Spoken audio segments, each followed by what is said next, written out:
Live from the New York Stock Exchange, you're watching Financial Buzz Weekly. I'm Elena Bay, and here's a review of this week's market news. Earnings took center stage this week. On Monday, U.S. stocks rallied as optimism over company earnings led to a rebound from last week's sell-off. Shares of Apple climbed 2.1% during regular trading. The company projected better-than-expected revenue for the holiday season. Sears jumped 23% after announcing its plans to raise capital, but technology giant IBM fell 7.1% on a reduced outlook. Tuesday turned out to be the best day of the year for the S&P and NASDAQ. It was a day of strong market gains, which cemented the view that the worst is probably over. Apple, Texas Instruments, and Verizon Communications all surged on corporate earnings, while Coca-Cola and Chipotle were active to the downside. Existing home sales rose a solid 2.4% in September. Year-on-year, however, sales remained flat. U.S. earnings season was in full swing on Wednesday, but stocks ended sharply lower following a drop in oil prices. Also, a shooting inside the Canadian Parliament was cited as a negative factor. The Labor Department's Consumer Price Index was up 0.1% in September, illustrating tame inflation that should allow the Fed to keep interest rates low for a time.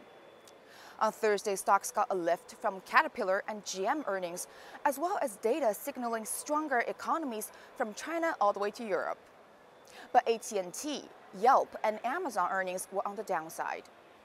Initial jobless claims did rise up 17,000 to 283,000, but still slightly better than the previous market consensus. On Friday, new home sales jumped to a 6-year high in September, hitting 467,000 units. But this surge was only after August number was revised down.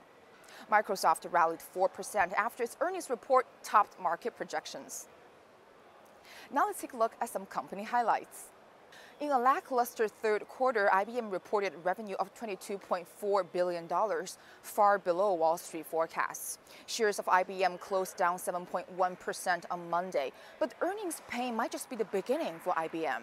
The company is set to pay $1.5 billion to spin off its chip manufacturing division.